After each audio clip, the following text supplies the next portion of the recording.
शेरनी बच्चों को लेके ग्रासलैंड में घूम रही है। बच्चे धीरे धीरे एक दूसरे के पीछे चलना, चीज़ों को गौर से देखना और साथ में रहने सीखते हैं। जब शावक बहुत छोटे होते हैं तो दूध उन्हें ज़रूरी पोषक तत्व होता है। जैसे जैसे वे बड़े होते वे मांस खाना शुरू कर देते हैं और अक्सर अपने झुंड के साथ खाना बांटते हैं।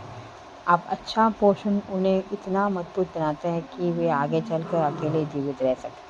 दूध पिलाने से माँ और शावक के बीच का रिश्ता भी मजबूत होता है। शावक दूध लगभग 6 से 8 महीना ही पीते हैं। बच्चे लगभग 2 से 3 महीने की उम्र में मांस चखना शुरू कर देते हैं, लेकिन कई महीनों तक दूध भी पीते रहते हैं। वे बच्चों के साथ मांस बांटती है और उन्हें तब तक खाना खिला देती मदद करती है जब तक वे लगभग 1.5 से 2 साल तक की नहीं हो सकते। लगभग 2 साल की उम्र तक ज़्यादातर बच्चे खुद शिकार कर सकते हैं और खा सकते हैं। हालांकि वे कुछ समय तक अपने झुंड के साथ भी रह सकते हैं। शेरनी अपने बच्चों को मजबूत और सेहतमंद बनाने में मदद करती है, लेकिन वे उनके प्राकृतिक विकास से ज़्यादा तेज़ी से उन्हें बड़ा नहीं कर सकती। शेरनी बच्चों को सुरक्षित रूप से घूमना, झुंड में कैसे व्यवहार करना ये सिखाती है। उन्हें अपने पास रखना और उनकी देखभाल भी करती है।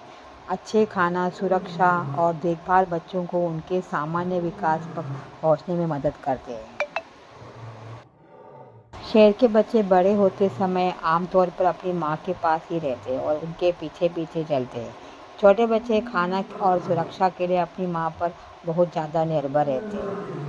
वे अपनी माँ के पीछे चलते हैं और ताकि ये सीख सके कि कहाँ जाना है, कैसे व्यवहार करना है। माँ के पास रहने से शिकारी जानवरों और दूसरे शेरों से होने वाले खतरा कम हो जाता है।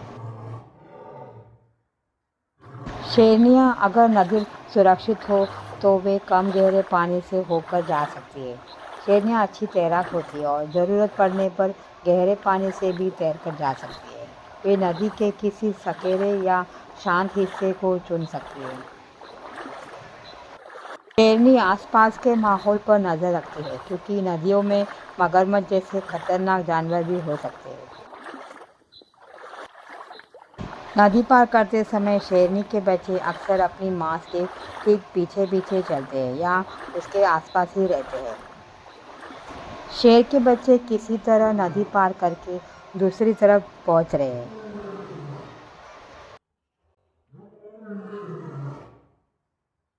शेरनियाँ शिकार करने के लिए खुले घास के मैदान की ओर जाती है।